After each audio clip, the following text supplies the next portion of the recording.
E meus amigos, boa noite, Brasil, boa noite, França.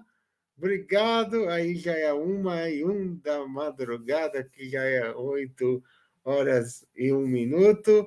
Agradeço a todos vocês que estão acompanhando nossas lives. Agradeço os inscritos, agradeço o carinho, a confiança de vocês pelo nosso trabalho SEAC, ajudando a caminhada. E com muito amor para vocês, nós vamos contar sobre os contos de fadas hoje, visão da psicologia. Interessante, né? Então, deixo com a presença maravilhosa, com a companhia, né, maravilhosa da nossa amiga Beth. É com você, amiga, do meu coração. Muito obrigado, viu? Obrigada, eu que agradeço imensamente todo esse carinho, né? É fazer parte do SEAC, assim, né? É uma família que nos acolhe e a gente se sente assim, morando no coração dos dirigentes, né? Dos diretores, da equipe espiritual. É fantástico, né? Poder fazer parte dessa equipe maravilhosa. Então, agradecendo muitíssimo essa oportunidade, pedindo a Deus, a Jesus, que nos abençoe nesses instantes, que a espiritualidade amiga possa estar aqui, nos inspirando, para que possamos levar adiante o pouco que conhecemos, daquilo que lemos, né, dos estudos maravilhosos da psicologia, da psicanálise, sobre esse assunto que é tão importante, que são os contos de fada. Assim, uma matéria importantíssima para o desenvolvimento das crianças. Então, nós agradecemos muito, muito a oportunidade de aprender um pouquinho mais. Então, amigos queridos, né?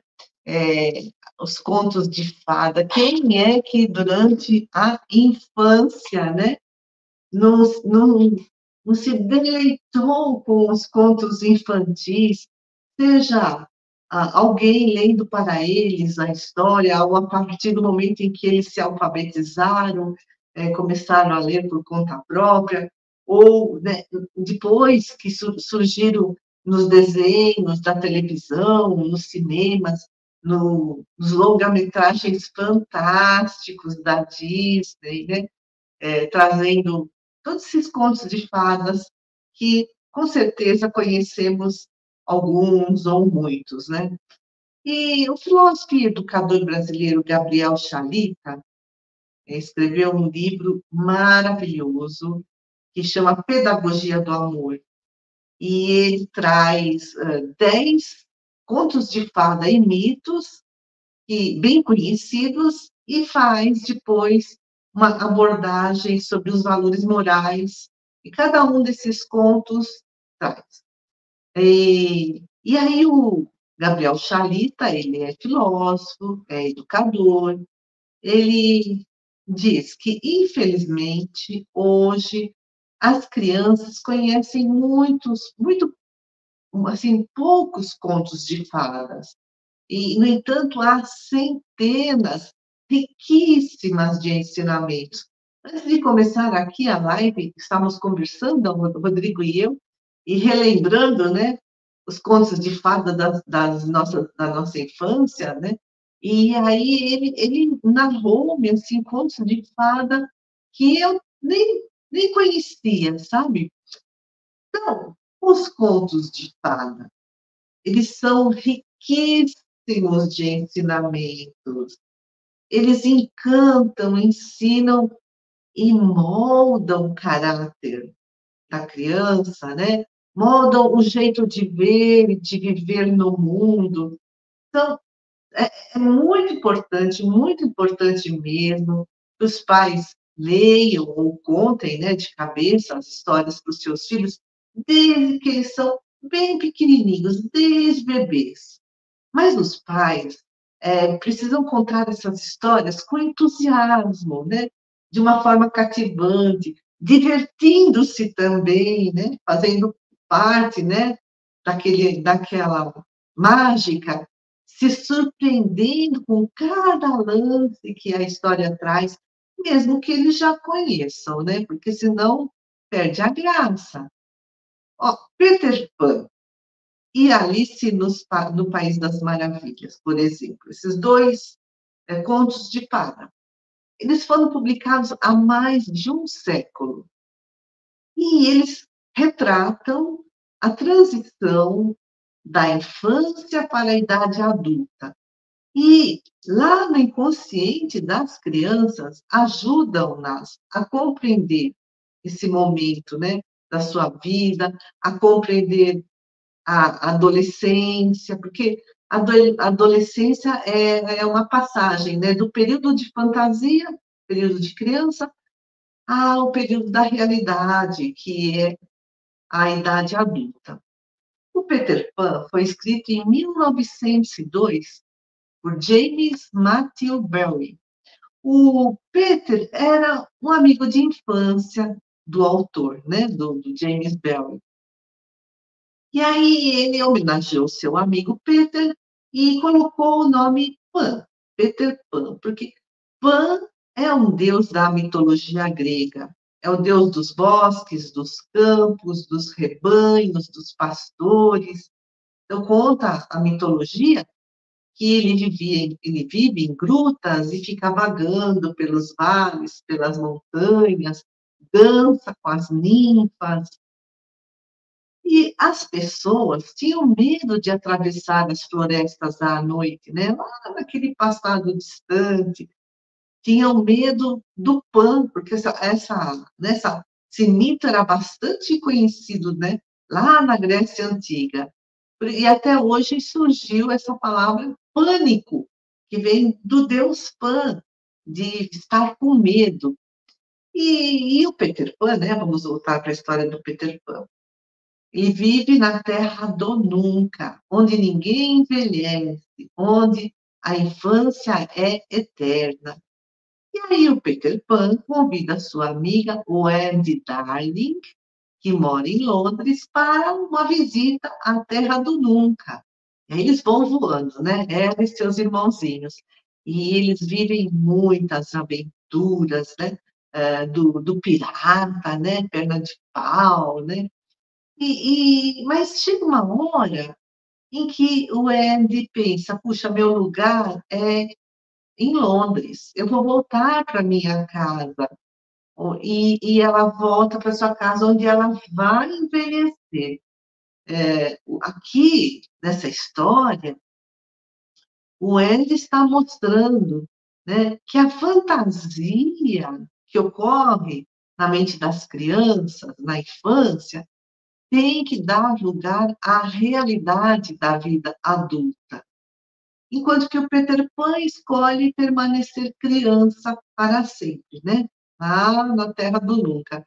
Por isso que deu-se o nome a Síndrome de Peter Pan. Quem trouxe esse estudo foi o psiquiatra Dan Killen. Então, a síndrome do Peter Pan ocorre nas pessoas que não amadurecem normalmente, que mesmo adultas, às vezes até já com muito mais idade, né, se comportam de forma infantil, de forma insegura, têm medo de se comprometer, recusam a assumir a idade cronológica que têm, e a maioria dessas pessoas até sabem que estão agindo fora do padrão, mas se recusam a crescer. E a Alice no País das Maravilhas? Ela fascinou os psicanalistas, desde que eles surgiram no começo do século XX, desde Freud, Sigmund Freud, o pai da psicanálise. Quem escreveu essa história foi o reverendo Charles Lutwidge Dodgson. E ele colocou o pseudônimo, né, como autor, Lewis Carroll. E aí, como é essa história? Alice cai no poço. Ela vê um coelhinho, né? Que fala, que está vestido, que está atrasado, olhando o relógio, ela segue ele, entra uma toca que tem numa árvore e lá é um poço, e ela cai no poço. E essa queda tem um significado simbólico, também é o rito de passagem da infância à idade adulta. Tudo isso são estudos, né, que a psicanálise nos traz. E o fundo do poço é um mundo muito diferente, é um universo fantasioso, cheio de personagens estranhos. E enquanto a Alice está lá também, né, no fundo do poço, ela cresce e encolhe, né? Ela bebe um líquido, ela come um biscoito, ela cresce e ela encolhe. E isso também significa a adolescência, porque a adolescência é um período cheio de conflitos, né? A pessoa, o adolescente, ele, às vezes se comporta como criança, às vezes ele se comporta como adulto, né? Então, é esse cresce e encolhe da Alice. E aí ela segue né, por esse mundo, por esse país das maravilhas, encontra muitos personagens. Um desses é a Rainha de Copas, né, aquela que fala assim, cortem-lhe a cabeça. Por quê? É uma sátira que o reverendo, o autor, está fazendo à sua época, porque ele viveu na era vitoriana, né? Quando reinava lá na Inglaterra a Rainha Vitória, no Reino Unido, no século XIX. E foi uma época assim, de muita repressão, de muito moralismo, de preconceitos rígidos, de proibições severas, de puritanismo. E aí o Lewis Carroll colocou, né, esses costumes representados na Rainha de Copas. Mas aí Alice finalmente percebe que essas arrogantes figuras não passam de cartas de baralho. A Rainha de Copas, com todo o seu exército, são cartas de baralho. Se ela tinha medo deles, a partir, né, dessa repressão da época vitoriana, a partir do momento em que ela amadurece, ela desperta, né, e ela conclui que tudo isso não passou de um sonho, ou seja, ela se libertou, né, daquele medo, daquela insegurança. Olha que fantástico, quantos ensinamentos, isso fica tudo nas entrelinhas, no inconsciente daqueles que contam ou daqueles que ouvem. E a história da Alice, assim como a história do Peter Pan, mostra que a fantasia da infância finalmente dá lugar à realidade da vida adulta. O psicólogo infantil austríaco Bruno Bettelheim escreveu um livro muito conceituado, A Psicanálise dos Contos de Fadas. Inclusive, dá para baixar gratuitamente, né? Download free lá da internet. 300 e poucas páginas. E ele conta que os contos de fada ensinam, né? Que a fantasia, tanto na literatura como na psicanálise, nos ajuda a compreender o quê? A realidade, que existe uma luta contra as dificuldades da vida, e isso é inevitável, faz parte da vida de todo mundo passa uma hora ou outra pelas dificuldades, mas se a pessoa não se intimida, apesar dessas opressões, dessas injustiças, e ela enfrenta, ela supera e sai vitoriosa. Então, é isso que os contos de fada mostram, e os contos de fadas dão sugestões simbólicas sobre como, né, sobre a forma como a criança pode lidar com essas questões, né, de dificuldade ao longo do seu desenvolvimento, e como ela pode crescer a salvo, né, liberta de traumas e conflitos para a maturidade, em direção à maturidade. E os contos de fada, eles são muito honestos com as crianças. Eles falam de morte, de envelhecimento, de desejo de vida eterna. Olha, muitos contos de fadas começam com a morte da mãe, do pai, e isso traz problemas na vida da criança, traz muita angústia e também acontece muito na vida real. E muitas histórias também, né, desses contos, trazem um dilema existencial, mas sem muito rebuscamento, sem muita complexidade, para que a criança possa captar a essência dos seus ensinamentos. E aí, assim, o que é dilema? Nós temos duas situações, A e B, e tem que escolher um delas, se é o caminho A ou o caminho B, eu vou por aqui ou por aqui. O dilema é uma escolha muito difícil, porque tanto o caminho A ou o caminho B não são suficientemente ou totalmente satisfatórios. Por exemplo, quando há um choque de interesses opostos, né? E aí um lado é atendido e o outro não. Então, não existe uma solução perfeita. Então, os contos de fada retratam esses dilemas existenciais entre a bruxa má e a fada madrinha, por exemplo, né? O dragão, né? E o herói. E assim as histórias conversam com o mais profundo do inconsciente, né, das pessoas que ouvem. Aí nós estamos supondo das crianças, e esse é o maior poder de resolver os conflitos, porque conversa com o inconsciente e de transmitir os valores morais. Porque essa forma, né, essa contação de história cria raízes mais profundas, porque são passadas com emoção, né? Existe alegria, existe tristeza, existe expectativa, existe susto nessas tramas todas. É muita emoção, né?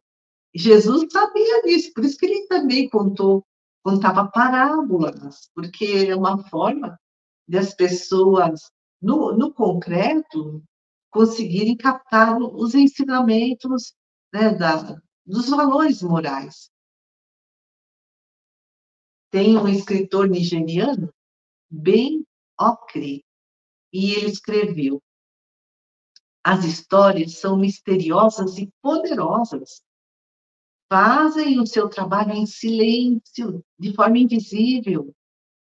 Elas trabalham com todos os materiais internos da mente e do ser. Elas tornam-se parte de você ao mesmo tempo em que o transformam.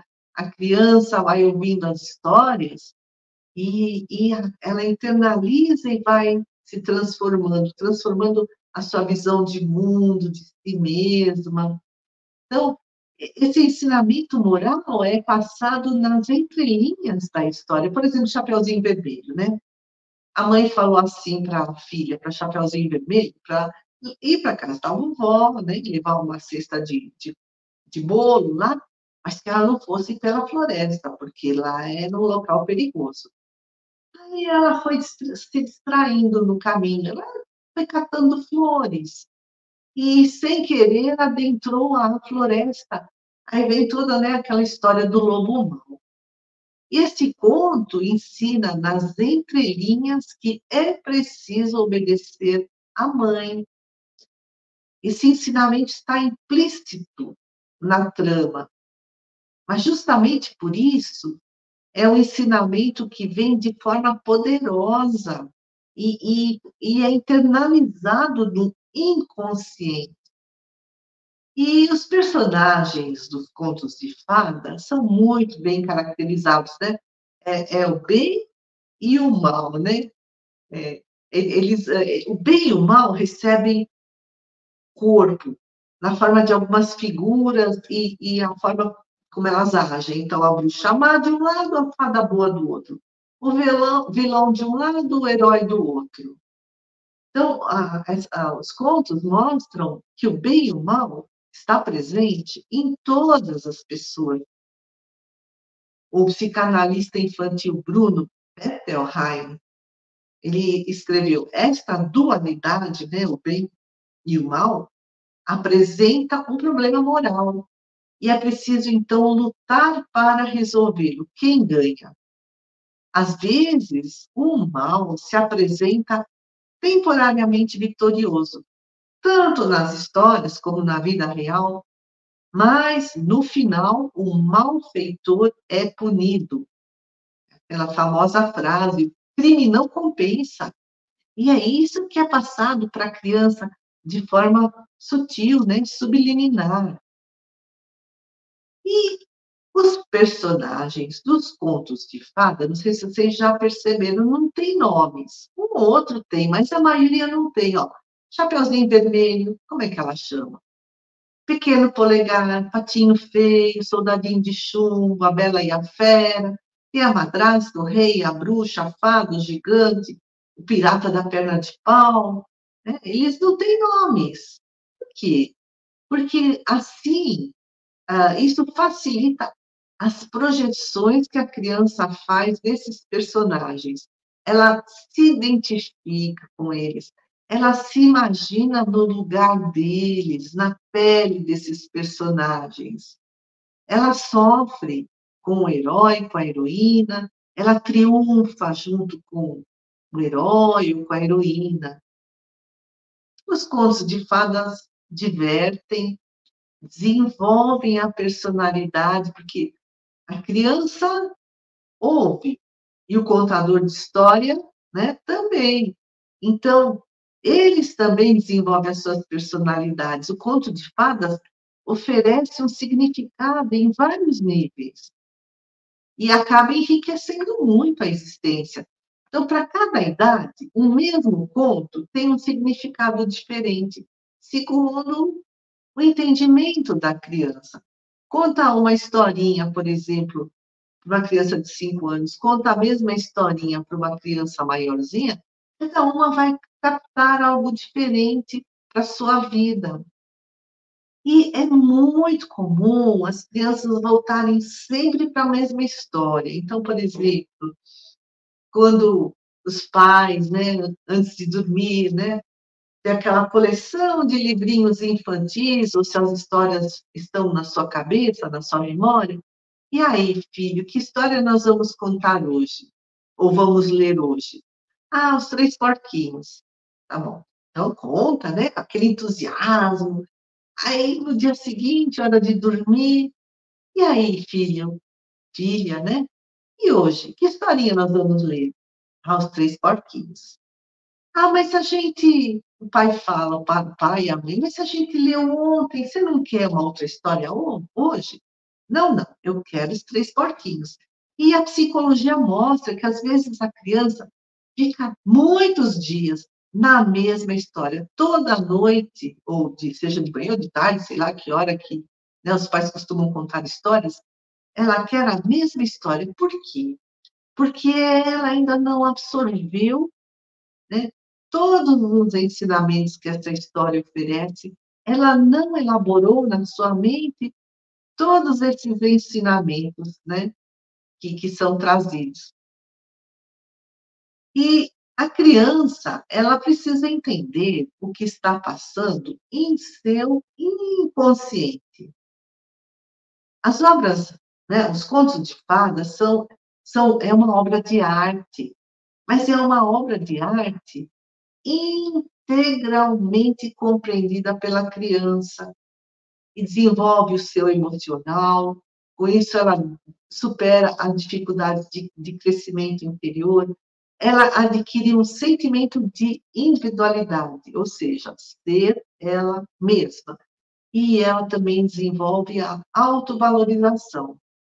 Essa compreensão, né, tudo que a gente falou aqui, né, saber quem ela é, dela elevar sua autoestima, de superar as dificuldades, os medos, as inseguranças, não acontece de forma racional, sabe? No intelecto, no raciocínio. Não, mas está lá no inconsciente e vai assim despontando na forma de fantasias, de devaneios. Por isso que os contos de fadas são importantíssimos ao longo do desenvolvimento da criança, porque ela consegue entender o que está passando no seu inconsciente. E aí também os contos de fada enriquecem a imaginação da criança, né? o Bettelheim escreve: a forma e estrutura dos contos de fadas sugerem imagens à criança, né? Tem o castelo, tem o abismo, tem a caverna, né? Tem o mar bravio, tem as estrelas, tem a floresta, né? Então, essas histórias sugerem imagens à criança com as quais ela pode estruturar esses seus devaneios, essas suas fantasias que estão surgindo lá do inconsciente. E com isso ela dá uma melhor direção à sua vida.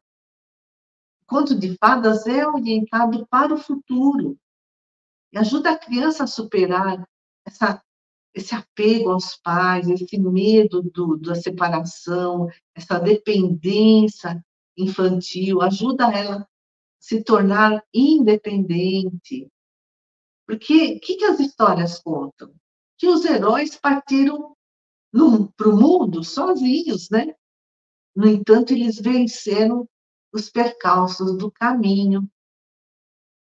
Vamos fazer agora uma análise, assim, a título de ilustração, do conto João e Maria.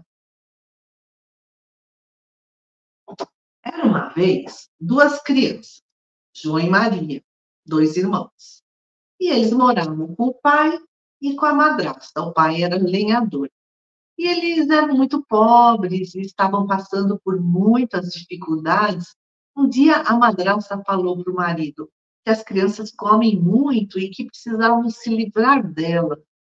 O pai, né, não gostou da ideia, ele relutou, mas a madrasta tanto insistiu que ele concordou de se livrar das crianças. O João, do outro quarto, ouviu essa conversa e contou para Maria. E ela começou a chorar, mas ele disse assim: olha, não se preocupe, eu tenho um plano. E naquela noite, então, o João saiu para fora da casa, né, da cabana onde eles moravam, e encheu o bolso de pedrinhas e voltou para a cama. No dia seguinte de manhã, a família acordou cedo e João e Maria foram levados para a floresta, bem longe da casa. No entanto, no caminho, João ia jogando uma pedrinha para marcar o trajeto. E eles foram deixados sozinhos no meio da floresta. Dormiram ali, já era noite, quase noite. E aí, no dia seguinte, seguindo o caminho das pedras, eles voltaram para casa.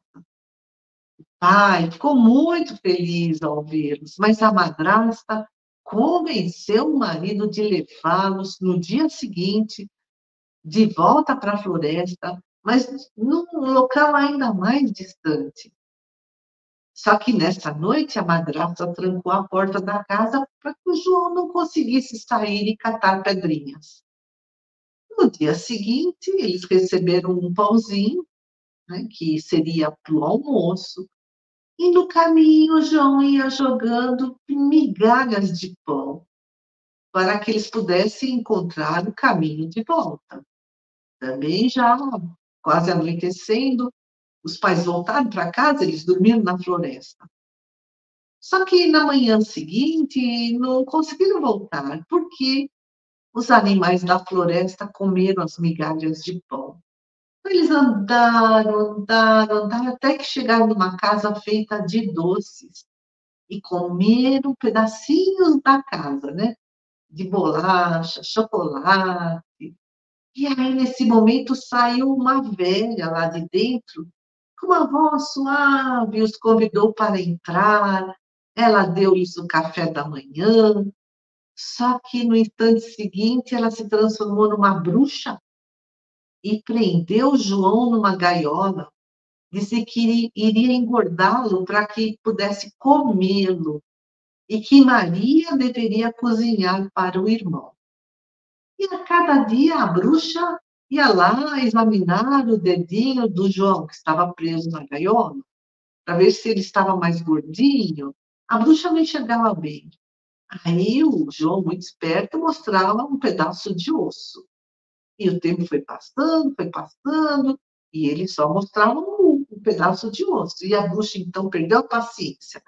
Ela falou: eu vou cozinhá-lo agora mesmo. E ela ordenou que Maria preparasse o caldeirão e acendesse o forno.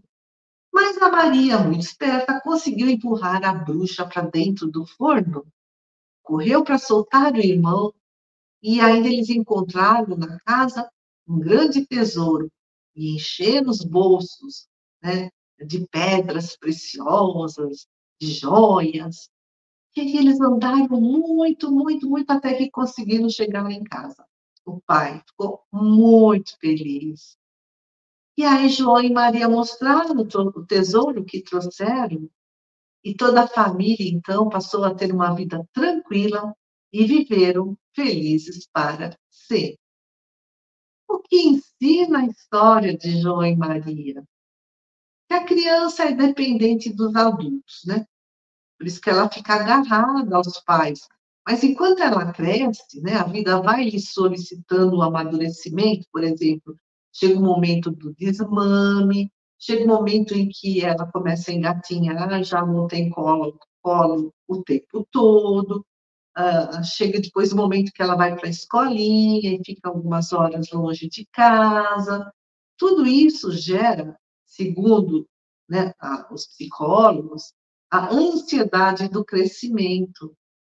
A ansiedade do crescimento, né, vem acompanhada assim de uma ansiedade de separação, do medo de desamparo, do medo de morrer de fome, tudo isso de forma inconsciente, né? São emoções, sentimentos, né? E os contos de fadas, eles conversam com o inconsciente das crianças. O enredo dá corpo a essas ansiedades que estão lá no inconsciente, né?